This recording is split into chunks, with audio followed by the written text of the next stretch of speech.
திராட்சை தோட்டங்களும் மற்றும் நிறைய வயலிடங்களும் உள்ள ஒரு சின்ன அழகான கிராமம்.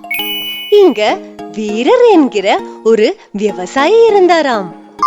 ஐயையோ, இன்னைக்கு என்னோட திராட்சை எல்லாமே இந்த சின்ன பறவை சாப்பிட்டுடுச்சே. இதுக்கு ஒரு முடிவு எடுத்தே ஆகணும்.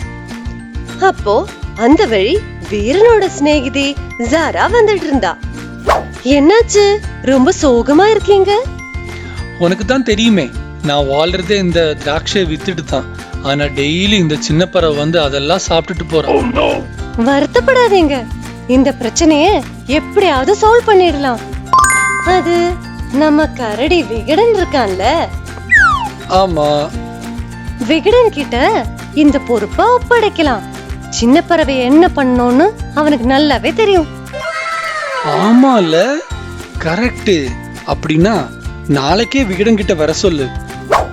அப்படி ஜாரா வீரருக்கு உதவி பண்ணறதுக்காக விகடனை பார்த்து சின்ன பறவைய முடிச்சிட திட்டம் போடுறா. ஆனா அவங்க பேசுறது எல்லாமே சின்ன பறவை மறைஞ்சிருந்து கேட்டுட்டு இருந்தா. ஓஹோ, என்னையே சிக்க வைக்க பிளான் பண்றீங்களா? நான் யாருன்னு காட்டி தரேன். இது கேட்ட சின்ன பறவை இதுல இருந்து தப்பிக்கிறதுக்காக ஒரு நல்ல திட்டம் போடுறா. ராஜா, உங்களுக்கு விஷயமே தெரியாதா? நம்ம விகடன் அவன் தான் காட்டுக்கு புதிய ராஜான்னு ஊருக்கே சொல்லிட்டு நடக்கிறான். ஓஹோ, அப்படியா விஷயம்? ஆமா, நீங்க ஒண்ணுக்குமே உதவாத ஒரு அடிமுட்டாள் ராஜான்னு சொல்லிட்டு நடக்கிறான். இது போக விகடன் எல்லா காட்டு மிருகங்களையும் கூப்பிட்டு அவன் தான் புது காட்டு ராஜான்னு விளம்பரம் பண்றான். அப்படியா? இது எங்க நடக்குது? இந்த விவாதம் நம்ம வீரரோட திராட்சை தோட்டத்துல தான் நடக்குது. அப்படின்னா நான் வீரரோட திராட்சை தோப்புக்கு போய் வரேன். சரி ராஜா, நீங்க வீரரோட திராட்சை தோப்புக்கு போய் அந்த விகடனை சாப்பிட்டுடுங்க. இந்த காட்டுக்கு ராஜாவா நீங்க மட்டும் போதும். அப்படி வீரரோட திராட்சை தோப்புக்கு காட்டு ராஜா வராரு. டேய் முட்டாள் விகடா, நீ என்ன பத்தியே காட்டுல ஏதோ பேசி நடக்கிறியா? வர இரு. ஐயோ காட்டு ராஜா, ஓடி தப்பிச்சுடுறேன். அப்படி சின்ன பறவை அவ புத்திசாலின்னு இங்கேயும் நிரூபிச்சிட்டா.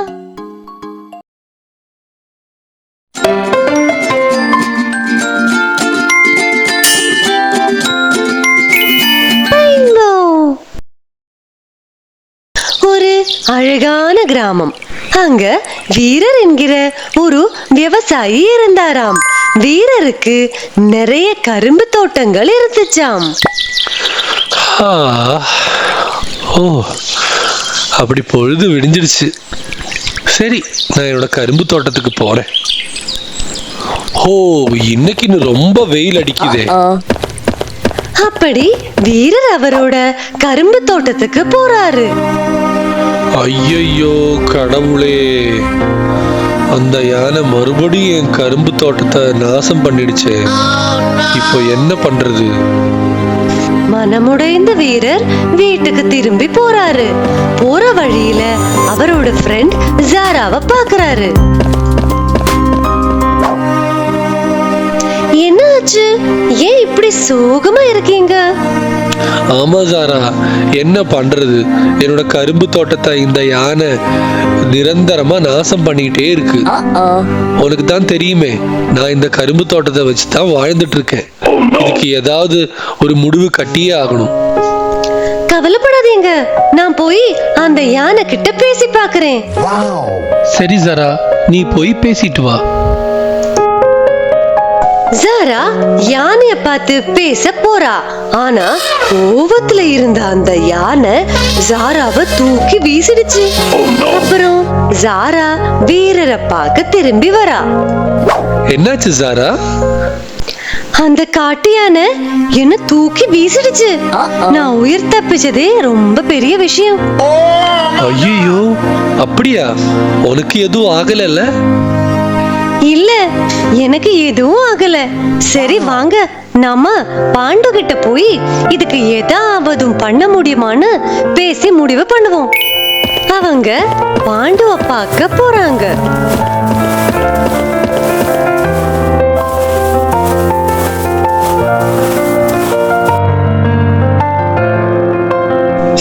என்ன ஆச்சு? ஏன் இப்படி சோகமா இருக்கீங்க? அந்த யானை என் கரும்பு தோட்டத்தை எப்பவுமே நாசம் பண்ணுது. இதுக்கு ஏதாவது பண்ணியே ஆகணும். அவ்வளவுதான விஷயம். இதுக்கு ஏன் வருத்தப்படுறீங்க? நான் போய் அந்த யானை பின்னாடி ஊசியால குத்திடுறேன். அப்போ அந்த யானைக்கு வலி தாங்க முடியாம ஓடி போயிடும். திரும்ப இந்த பக்கம் வரவே வராது. விகடா, உன் மொக்க வாய கொஞ்சம் மூடறையா? கொஞ்ச நேரம் அமைதியா இரு. நாம ஒரு தெளிவான சொல்யூஷன் கண்டுபிடிக்கணும். யானைய துரத்துறது அவ்வளவு சுலபமான விஷயம் இல்ல. எதிர்பாராம அந்த வழியா சின்ன பறவை பறந்து வரா. இதோ நம்ம புத்திசாலி சின்ன பறவை வந்துட்டாளே. ஏன் எல்லாரும் கூட்டமா இங்க இருக்கீங்க? என்ன விஷயம்? ஒரு காட்டு யானை என்னோட கரும்பு தோட்டத்தை நிரந்தரமா நாசம் பண்ணிட்டு இருக்கு. அதுக்கு என்ன பண்ணலான்னு நாங்க எல்லாரும் யோசிச்சுட்டு இருக்கோம். ஓ, அவ்வளவுதான விஷயம்?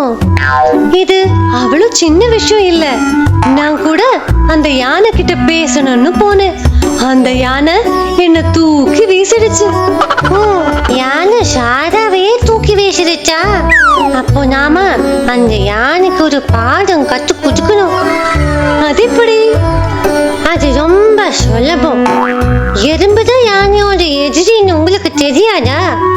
தோட்டத்துல எறும்ப கொஞ்சம் போதும், அது யானையோட தும்பிக்கைக்குள்ள போயிடும். அப்படி யானையோட கதை காலி. சின்ன பறவை, உன் ஐடியா சூப்பரா இருக்கு. அப்படி வீரர் அவரோட கரும்பு தோட்டத்துல எறும்ப கொண்டு போய் போட்டு யானையும் விரண்டு ஓடிடுச்சு. அப்படி ஏன் கரும்பு தோட்டம் எனக்கே திரும்ப வந்துருச்சு. காடையே ஆண்டு வாழ்ந்துட்டு இருக்கிற காட்டு ராஜாக்கு இப்படி ஒரு சோதனையா? வாங்க கதைக்குள்ள போலாம். டேய், இங்க நமக்கு நல்லாவே வாழ முடியாதுடா. எங்க பார்த்தாலும் காட்டு ராஜாவோட தொல்லையா இருக்கு. எப்படி போனாலும் அவர் நம்மள சாப்பிடதான் முயற்சி பண்ணுவாரு. இதுக்கு என்னாவது ஒரு வழி பண்ணியே ஆகணும். ஆமா, இதுக்கு கண்டிப்பா ஒரு முடிவு எடுத்தே ஆகணும். காட்டுராஜா மறைஞ்சு இருந்துதான் வேட்டையாடுறாரு. நிம்மதியா இந்த காடு வழியா போய் தண்ணி கூட குடிக்க முடிய மாட்டேங்குது.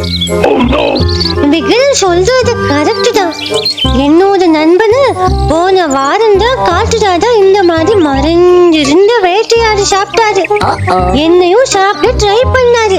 ஆனா நான் என்னோட திறமையால தப்பிச்சுட்டேன்டா சாமி. என்கிட்ட ஒரு செம்ம ஐடியா இருக்கு. அப்படியா? அது என்ன கபீஷ்? என்கிட்ட தான் நிறைய பழம் இருக்கே. அந்த பழத்தை ஒன்னொன்னா வழியில வைக்கலாம். காட்டு ராஜா அதை சாப்பிட்டுட்டே வரும்போது பின்னாடி வழியா போய் முடிச்சு கட்டி போட்டுடலாம். என்ன சொல்றீங்க? டேய் முட்டாள் கபீஷ், அறிவு சுத்தமா இல்லையாடா உனக்கு? காட்டு ராஜா எவ்வளோ வெயிட்டு, எவ்வளோ பலசாலின்னு உனக்கு தெரியுமாடா? அப்படி ஈஸியா எல்லாம் பின்னாடி போய் பிடிக்க எல்லாம் முடியாது. ஒரு வேலை பண்ணலாம். அவரு பழம் சாப்பிட்டுட்டு போகும்போது பின்னாடி வழி போய் அந்த பழம் இருக்குல்ல, அங்க தள்ளி விட்டுடலாம். அது அதிமுட்டாளுங்களா? யாரு முட்டாளுன்னு நிரூபிக்க போச்சு போடுறீங்களா என்ன? ராஜா எங்க பழம் சாப்பிடுவாரு? அப்படி அவரு பழம் சாப்பிடுவாருன்னா நம்ம ஏன் இந்த முடிவுக்கு வரணும்? அவரு சதை இறைச்சி மட்டும் தானே சாப்பிடுவாரு. ஆமா, நீ சொல்றது கரெக்ட் தான். சரி, நீ ஒரு ஐடியா கொடு. சொல்றேன். ராஜா நடக்கிற வழியில நாம எல்லாருமா சேர்ந்து ஒரு குழி வெட்டுவோம். அப்புறம் அந்த குழி மேல இலை புல்லெல்லாம் போட்டு மறைச்சிடுவோம். அவர் அப்படியே அந்த வழியா நடந்து வரும்போது அந்த குழியில விழுந்துடுவாரு. அப்புறம் நமக்கு நிம்மதிதான். Super idea. நீ அறிவாளிங்கிறது நிரூபிச்சுட்டே இருக்க.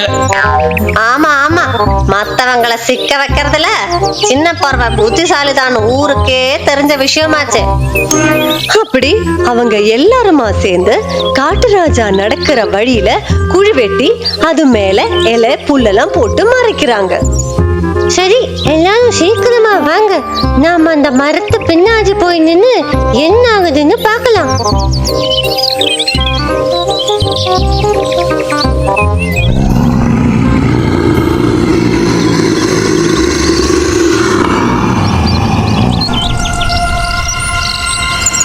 இன்னைக்குன்னு பார்த்து காட்டுல வேட்டையாட யாருமே இல்லையே. ஐயோ, காப்பாத்துங்க. அப்படி அவங்க திட்டம் போட்ட மாதிரியே காட்டுராஜா குழியில விழுந்துட்டாரு. ஒரு அழகான கிராமம். அங்க வீரன்ங்கிற ஒரு விவசாயி இருந்தாராம். கடினமா உழைக்கிற வீரருக்கு நிறைய கிருஷி இடங்களும் ஜீப்ராக்களும் இருந்துச்சாம்.